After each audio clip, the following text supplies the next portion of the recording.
It started with one fire, it turned into two. So I had one on the bottom floor and one on the roof, literally a week apart. And so my property manager calls me on a Saturday, the first one, and I'm in Costa Rica.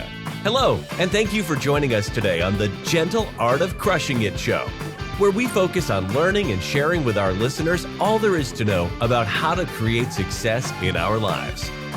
This show stands on the shoulders of giants. Our mission is to empower and inspire our listeners to create the life of their dreams whilst having a blast in the process.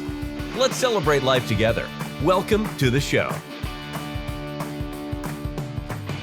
Awesome. All right. Welcome back to another show, another episode of the Gentle Art of Crushing It. And today I'm super honored, super excited to have Mr. Michael Albaum, a real estate investor. He's the head coach for the Rooftstock Academy, featured in CNBC, I think, Business Insider.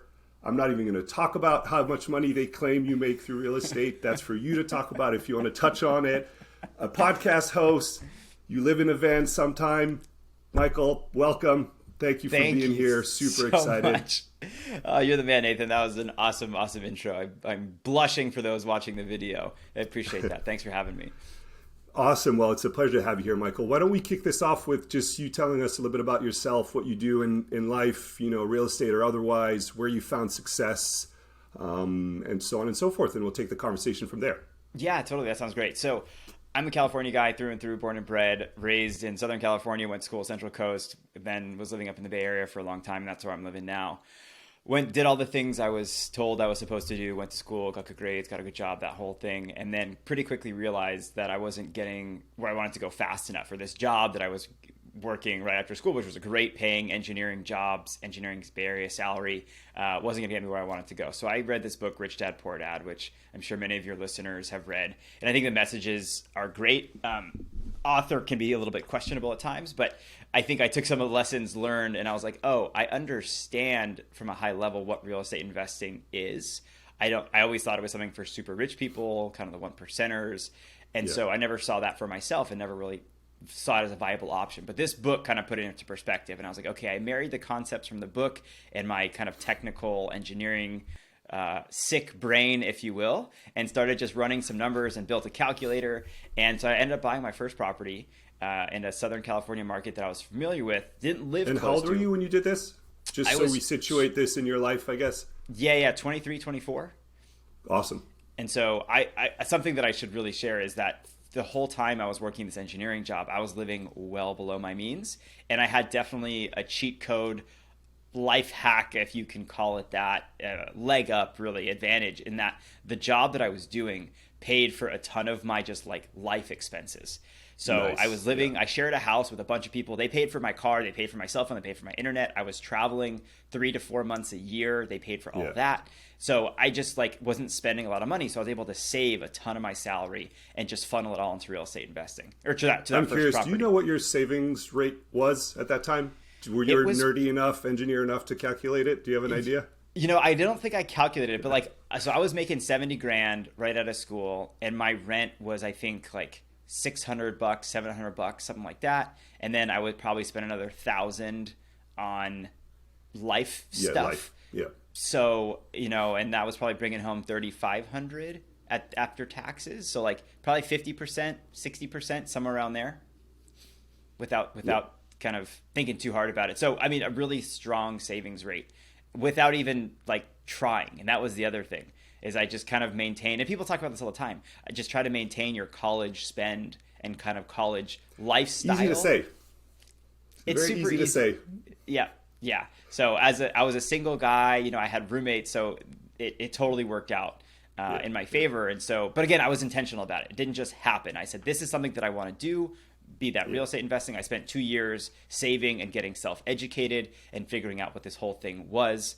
And just pulled the trigger on the first property in a market that I knew but wasn't close to me. Okay. But my dad kind of held my hand through it. The property manager, who was also our agent, was a family friend, so she kind of held my hand through it. And I was just scared, out of my mind. Because I said, this is my budget. Yeah. My budget was like 200 grand. That's what I was comfortable spending. I ended up buying a property for about 300. It was 295. And I was like, this is insane. I can't believe I'm doing this. This is so much money. I'm signing my name to this dotted line. And what I realized is that when I took a step back, when I was working as an engineer, I was doing loss prevention for a commercial property insurance company. So I was trying to figure out, how do these companies avoid loss? And if they have a loss, how do they get back on their feet as quickly as possible? So I took that same mindset, attitude, and applied it to real estate investing. And I said, okay, what's the worst case scenario? I buy this house and no one moves in. That was my worst case scenario, because if a fire burned it down, that in a lot of instances could have been a best case scenario. Get a brand new house, don't have to pay for it. So I said, okay. Because I was going to ask exactly that. It could burn down, but I guess you're a former insurance individual professional, right? So I put a really robust policy on it. So I wasn't worried about the fire happening. I was worried about someone not moving in. Yeah. And that became my reality for a couple months. It took about 2 months to get a tenant in place. The whole time I was freaking out. But I said, look, I have this super strong savings rate. This is what my monthly commitment looks like for this house. You chunk it down, because that's what we as real estate investors, we live in months and we live in years from an expense perspective. And I said, okay, well, if I don't have someone move in for 6 months, I know what my monthly expense load is when no one's living in the house. I know what it should be when someone is living in the house, because those two numbers are slightly different. And I said, can I stomach that? And the answer for me was yes. I said, I can stomach that. And so first 2 months go by, freaking out the whole time, calling my property manager every day. Do we have someone? Do we have someone? Ended up finding a tenant. Sounds familiar. Yeah. Strangely familiar. I think anyone who's involved in the space long enough has been there.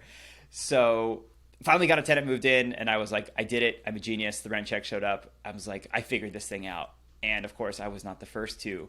That is a whole nother story. The tenant ended up being a nightmare. I had to go to small claims court, and I could scare tactic, shock and awe everybody. We'll save that for another time. But I got that first one done, and I said, if I can do this 10 times, once a year for 10 years, in 10 years I'll have 10 properties, and that'll be awesome. Fast forward a bunch of years, I was able to kind of blow past that for a number of different reasons. Savings rate came into some money when my father passed away as well, from some life insurance, because he was an insurance guy himself. So for a number of different reasons, was able to scale fairly quickly. And now I found myself here today doing real estate full-time, working for this company, Roofstock, helping them run their education program and helping to educate people about real estate investing in whatever capacity that means for them, whether it's local, remote, small, multifamily, commercial, residential. I've done enough things to be dangerous, I always joke. Definitely by no means an expert in any of them, but I can help point people in the right direction, which is a lot of fun for me. Awesome. And I want to ask you throughout this journey and your story here about what you would consider, one of your favorite or your favorite like success story, right? And what you learned from it. But before I ask that, I'm curious to hear from you how you define success, or what does success mean for you today? And maybe what did it mean, 10 years ago? What do you think it might mean tomorrow? I'm just curious. And then we can jump into your favorite success story and what you learned from it. Yeah, absolutely. It's a really good question, because I think it is a very fluid definition, at least for myself. So, 10 years ago, I would say someone is successful if they had all of the trappings of what I considered very traditionally successful. So good job, good house, whatever, all that stuff. And I think that was very easy to get sucked into, because I was just entering the workforce. I didn't have a lot of those things. And so that was like, great, this is what marketing is telling me I'm supposed to strive for. And it wasn't until I started accomplishing some of those things. I had a really great salary. I had a great house with a bunch of roommates. That was totally cool for me. And so I was like, man, I feel very successful, but I don't feel fulfilled. And I think that there's a big gap there, a big distinction that I made for myself. And I was like, look, I want to be able to give back and really pursue the things and spend the time on things that I'm passionate about, which, by the way, wasn't real estate investing, and it wasn't insurance. It's spending time with my family, my wife, my dog, my future kids, being able to go to their sports events, should they choose to go play sports. So I think just being able to choose where I spend my time and with whom, and not have to have that dictated to me by a boss or a salary or a company. And so that's how I define success now, is being able to have the freedom to choose. And how do you think that's going to change in the future? I know it's a terribly hard question, right? But we all change over time, right? And I'm curious if you already have ideas, or if you're seeing like trends in just your way of thinking, I guess. Yeah, I think I like to think, and I would hope that my definition shifts the spotlight off of me and onto others. So right now I define it as I get to spend the time with who I want. When my wife and I, we plan to have kids. We hope to raise those kids in a wonderful fashion, a wonderful, loving home. And so I hope to be able to point to them and say, them being successful in whatever their definition of success means that I am now successful. I've done the thing that was meaningful and important to me, and it's reflected through them. And so I would love to be able to shift the focus when that day comes. Are you sure you don't already have kids somewhere? Because you're speaking like a true parent there. Thanks. I feel like I'm an old soul. I've been like a dad for forever. So yeah, maybe. I love it. It very well could be.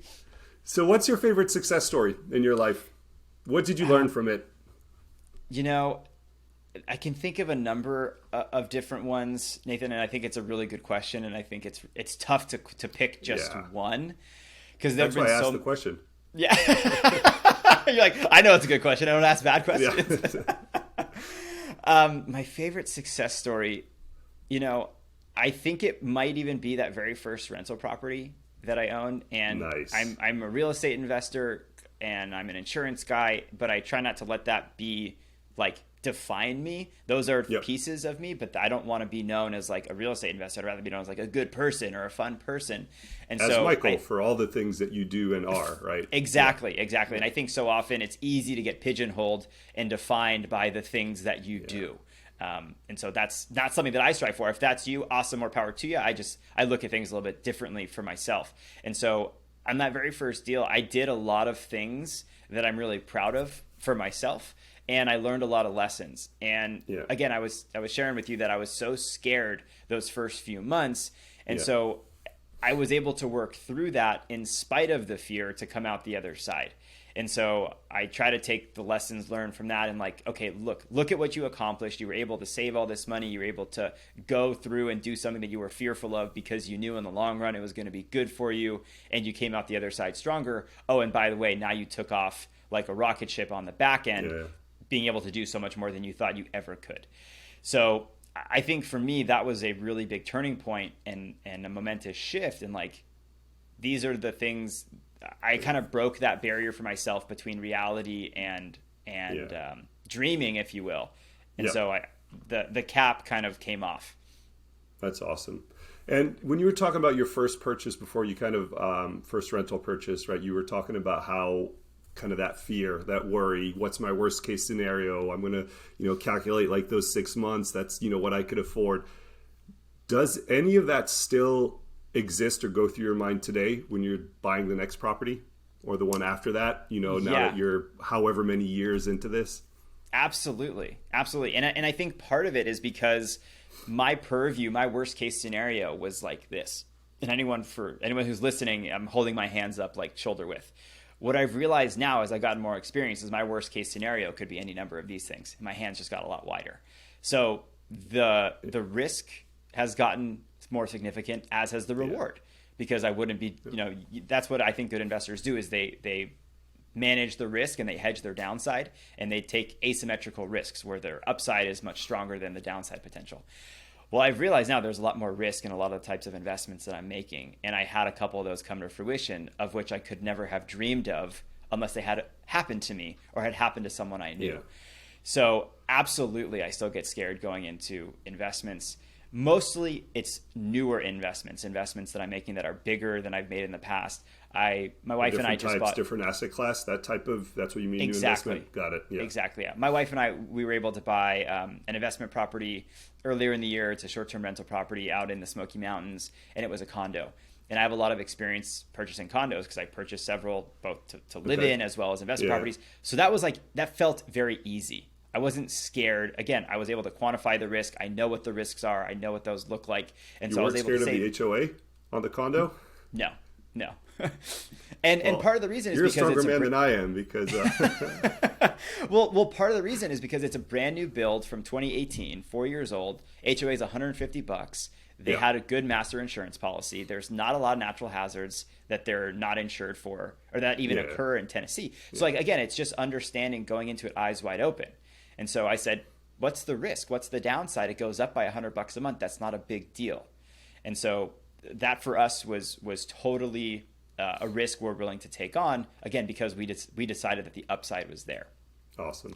Yeah. Versus I did a development project 3.5 years ago. We were kind of chatting about it before he would record. I got my lunch eaten. I got my lunch, dinner, and like breakfast the next day eaten. I'm actually very curious to hear about this story, because the next thing I was going to ask you, and maybe this is exactly where you're going to go with the answer, I'm curious to see, is we just talked about a great success story, and I'm wondering if you'd be open to sharing like an incredibly difficult experience that you've had and kind of what you learned from that. So maybe that's your cue and your segue to talk about this this scenario here.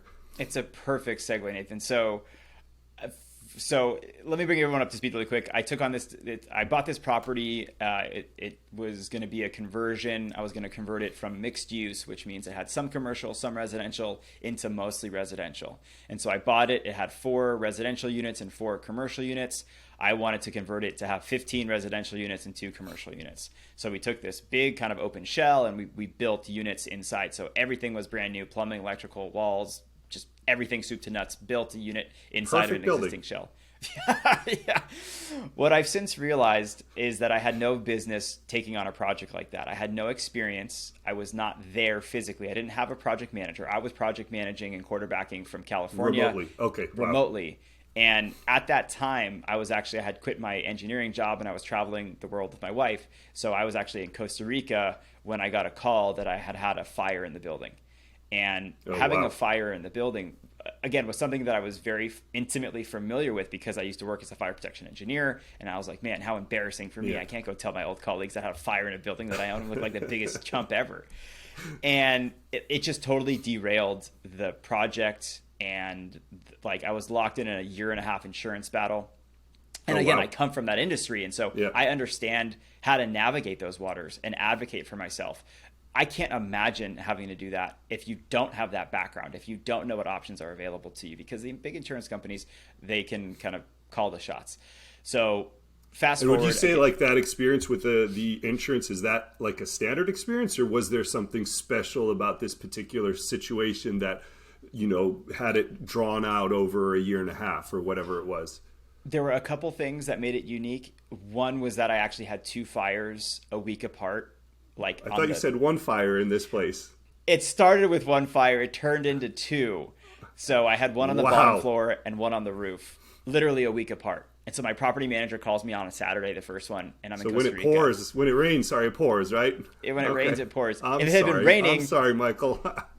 If it had been raining, I wouldn't have had the roof fire. So it was just like, he calls me, he's like, hey, you're probably wondering why I'm calling you on a Saturday. And I said, yeah, I am. And he goes, well, you've had a fire. I'm like, oh, crap. Yeah, I know. Last week I had a fire. Yeah. What about it? It was awful. So, okay, so that was September of 2019. So the insurance comes out, does their thing, and like the number that they give me is basically doesn't even cover the materials that were burned up on the roof because I was having the roof redone. So I involved a public adjuster, which if anyone is going through a claim, definitely reach out to a public adjuster. If you're not getting the answers you want, the numbers you want, they are here to advocate for you. We actually just recorded a podcast episode with one on the remote real estate investor. I highly recommend people come check it out. It's really informative. Awesome episode. So I got a public adjuster involved, and then COVID hit. So that was March, April of 2020, fighting with the insurance company. COVID hit. Now we're going through this insurance battle. The public adjuster is battling with insurance battling with them. We had to go to court. Well, the courts were closed, so it had to be done virtually. Well, to get the people that were involved onto a virtual court session was a whole thing. So then supply chain hit. It was just like all the things that could have happened that no one anticipated did happen. And so that definitely made it unique. And by the way, this whole time, my public adjuster is telling me, don't let your contractor keep working on the area that was affected by the fire because it's an active insurance investigation. If you cover up, they got to stop. So they could only work in very specific areas and do very specific things. And I'm like, well, crap, I have this huge construction loan to pay. But I also don't want to screw myself by getting rid of the evidence that I need to file my claim. So I was stuck between a real rock and a hard place. And it ended up working out okay. The claim flushed itself out. It took about 18 months. And it was just like a horrible, horrible time. And so again, I had no business doing a project of this nature, Well, of this size. what would have changed if you were on site though? I'm just curious because you said you had no business, or maybe it's from lack of experience at that time or whatever. But you also previously mentioned not being there. What would that have changed? The fires would have probably already happened. Yeah, so the fires, I think the fire thing was independent of the fact that I wasn't there. But I think just from a presence standpoint, being able to be like, hey, you didn't show up for work today. Yeah, what are you doing? Why aren't you here? It's 9 o'clock. Yeah. I'm here. Where are you? Kind of a thing. Contractor management and the accountability piece, because they're still getting paid, right? They're still sending me invoices for the time that they worked. And I'm like, yes, I'm sure that you did a ton of the work because the project got done. But also, there might be a little bit of scrutiny there. So the project of this size, like with the amount of dollars that it required, before the fact that the budget ended up doubling, going 100% over what we budgeted for. Ouch. Oh, dude, it sucked. Like, it totally sucked. So just being there, that's an investment that I should have made. I should have known I should have made because of the size and scope of the project. I had done so much remote investing and I had done a lot of remote rehabs, and I was like, it was all fine. This was just another beast that I should have seen coming. And what would you say was and maybe this is what it was, right? But what was the biggest learning, I guess, from this experience for you that you want to share with the audience? Yeah, I think it's just you have to not get enamored by the shiny object or the finished product, because there's everything in between. And I think that's definitely what happened to me is, hey, I saw what it could be and I saw what I was hoping for and envisioning, but I forgot everything in the middle. And that's shame on me. And also shame on me for not reaching out to people for help sooner. And shame on me for not bringing in the people that should have been involved from the beginning at some point down the road. I think I fell victim to the sunk cost approach of, hey, I've already spent so much money on this. I don't want to spend additional money. Let me just focus on this. And that was a mistake. Wow. Because sometimes, I'm sure as a lot of your listeners who invest in real estate can attest to, time can often be your biggest enemy. And time translates to dollars. And I got too in my own way about the dollar mitigation piece of it, whereas I should have focused on the time, because that would have led to dollar mitigation.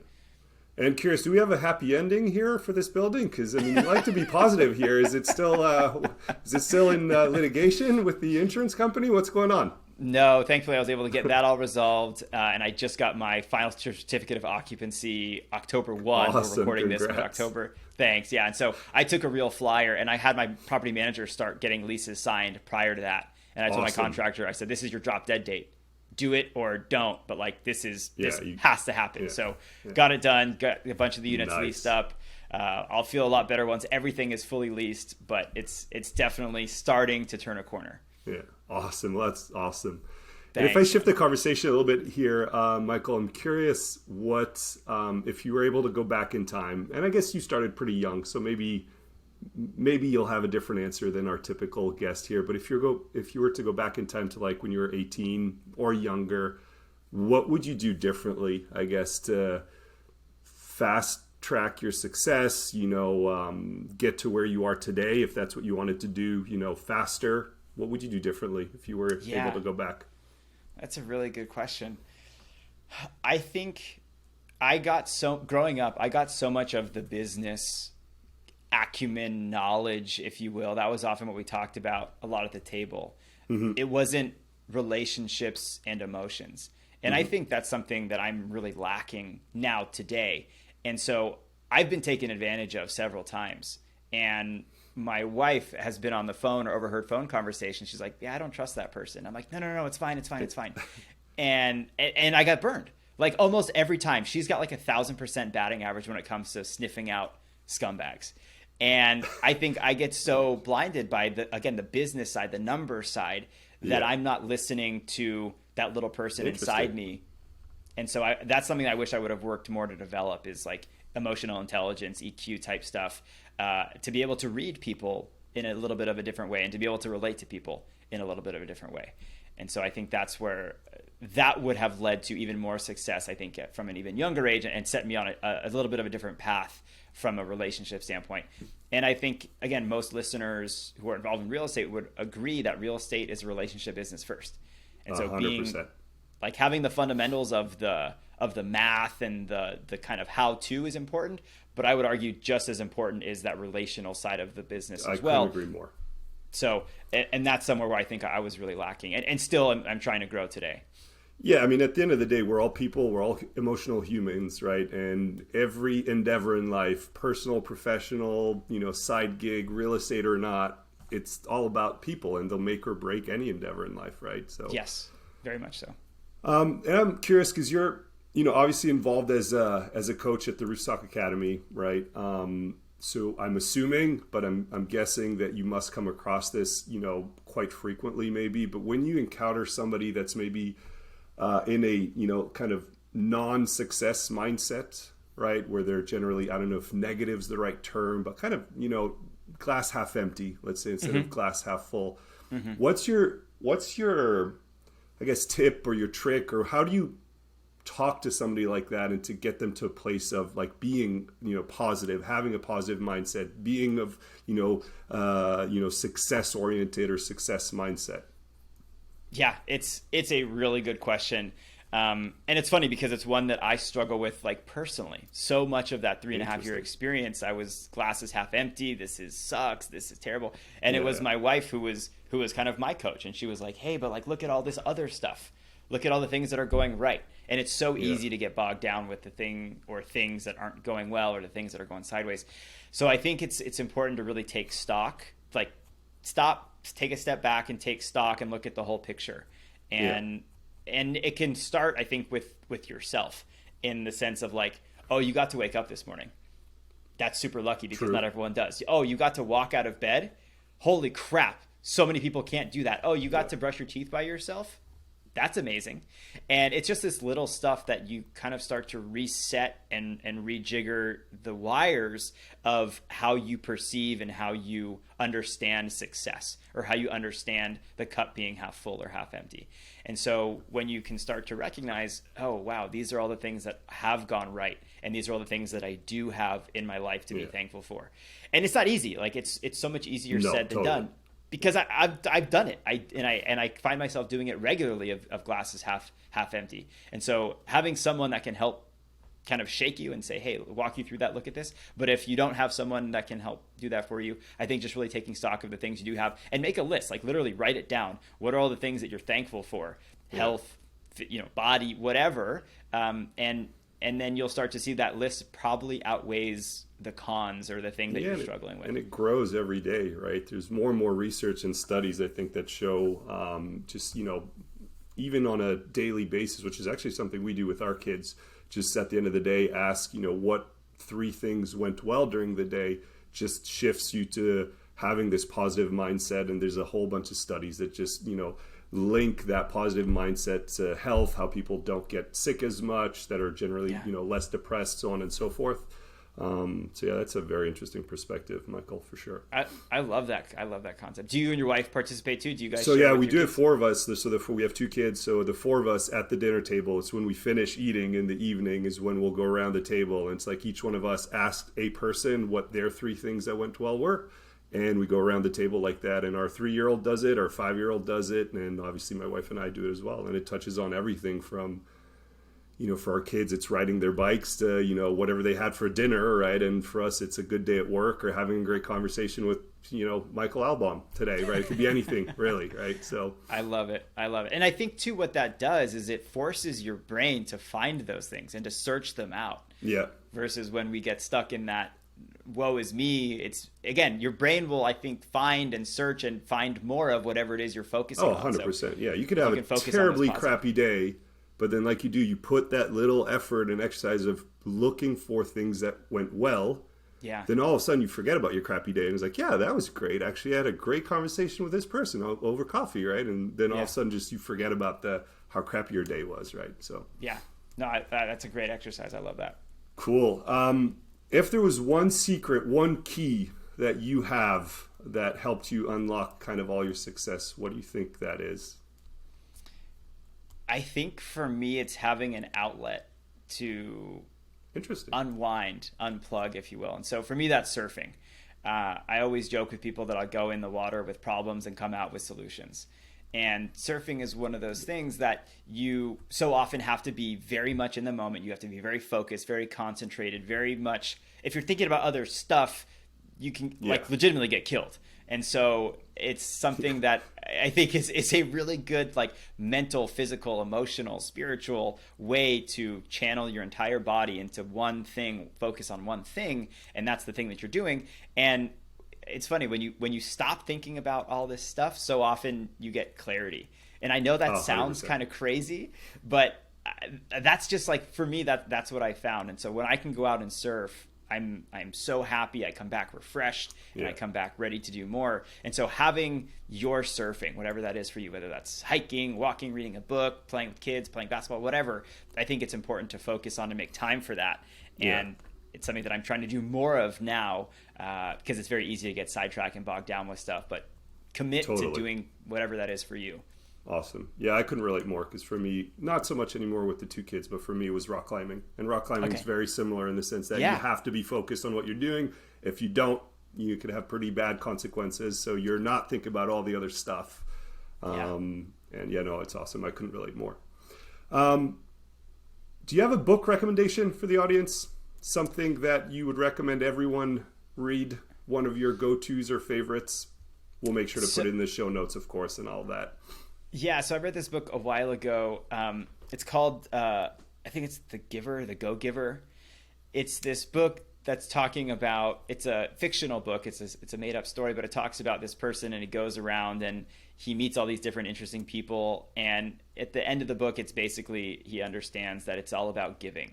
It's all, whether that's time, money, energy, perspective, whatever. And that's really when he becomes wealthy and successful, kind of like we were talking about at the beginning of our conversation.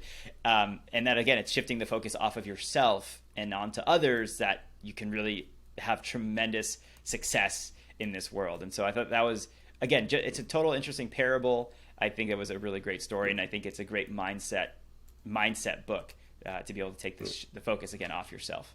And it sounds very similar, and I can't remember if you and I ever talked about this, and if it's not obvious for folks listening or watching, Michael and I go back a little bit, so there's a bit of history here, but if we've ever talked about Adam Grant's Give and Take, which is basically, well, I'd highly recommend reading that one. We'll also put it in the show notes for everyone, but it's basically like the scientific version of the book you just described. So he goes into all the science behind giving and, givers, takers, and how givers at the end of the day always end up ahead. Just when you're I dig it. Adam Grant, you said. Yeah. Okay. I'll definitely check it out. Cool. Similar to book recommendation, what, tool or technology or app has helped you or helps you today that you'd like to recommend folks pick up? It's going to be so trivial, Nathan, and I'm almost embarrassed to say it, but I'm such an Excel guy, through and through, because I'm an engineer. I'm such an engineer. So I love Excel, and I think anyone listening who's not an engineer is probably ready to vomit right now. They're running. They just turned the podcast off. Thanks, Michael. There's no faster way to get rid of podcast listeners than say the word Excel on a podcast. So it works for me. It's a super simple program that I'm able to track all of my things. I have everything in one place. Stessa is another great one that I think I definitely leverage. But Excel has so many uses. Stessa is fairly specific to real estate, and so Excel is kind of a catch-22 or a catch-all rather. For you could do both. You could use Stessa and export Stessa's reports into Excel, and then go nuts in Excel. Yes, and, have fun. Exactly.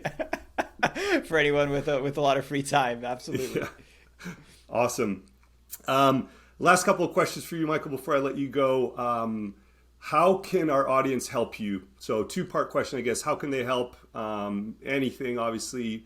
And also, how can they connect with you and reach out to you? So help me. I mean, I like you mentioned, I work as a coach at Rooftstock Academy. So my ask, and the reason I do that is because I really enjoy helping educate people. I saw people doing things wrong, and I saw a lot of wrong misinformation out there. And so I wanted to try to give back and be like, let me help educate people about what reality looks like, because I see too many people getting taken advantage of. So for anyone out there that has experience, I would just ask that you pay it forward as well. Help educate those around you, help share your wisdom and knowledge with everyone around you, because I think that a more collective, smarter, better educated group of investors in the world is only going to be beneficial. So I would just ask that that's how folks can help. And get a hold of me. I'm on Twitter, which I never thought I would be, but I'm at Michael Albaum. And I'm also on LinkedIn. You can find me there. So definitely come say hi. Would love to chat with any of your listeners. Awesome. And we'll maybe before we wrap it up here, do you want to just touch on what Roofstock and Rooftstock Academy is? Because I know you're very involved there, and we've mentioned it a few times. Never really went into it in any sort of detail, but we'll make sure to put all these your contact information, Rooftstock Academy, and everything else in the show notes. But what's that all about? Thanks so much, Nathan. So Roofstock Academy is basically a one-stop shop for real estate investing education, independent of where someone's starting from. So we've got everything from starting out to scaling up, and dispositions and different types of asset classes. And so really it's designed to meet people where they are with kind of an a la carte learning style. So you can pick and choose what little videos you want to check out. I think it's over 50 hours of on-demand lectures we've got. We've got a great Slack channel and community, which you're a part of as well. And so it's really, you can kind of learn from other people that have done it before you, that are also running in the same direction. And it's just exciting because we've got folks literally all over the world that are investing all over the country. And so if you're trying to do something, you're probably not the first one. So you don't have to be the first one. So you can leverage other people's experience and find out what they're doing. So it was a lot of fun. We have a lot of fun out there. And I encourage everyone to come check us out. I think it's definitely got something for everyone. Yep, I couldn't agree more. I'm in no way affiliated to Rooftstock Academy, but I am part of the program. Love the community. I think it's one of the best parts of like the whole program, as well as the content, of course. And I would highly recommend everyone check it out. It's an awesome spot to be. Thanks, man. I appreciate it. Any last parting words, Michael, that you want the audience to know about or hear? I just, smile. Everyone out there, just smile. It's a tough time. We, smile. Yeah. It's infectious. We need more of that. So thanks for having me, Nathan. Thanks for putting this on. Thank you for your time, Michael. It was a real pleasure. And of course, all links and information will be in the show notes. Like, subscribe, comment. We want to hear from all of you. Michael, thanks again. It was an awesome time, and we'll have you on again soon. Thanks, Nathan. Appreciate you. Take care. Well, there you have it, ladies and gentlemen. Another episode of The Gentle Art of Crushing It. It was an amazing episode. We know we sure learned a lot, and we hope you did as well. We want to take a second and thank you so much for viewing or listening to this episode. And please just know that we only ask for one favor, and that is to make this life magnificent. Thank you, and have a wonderful day.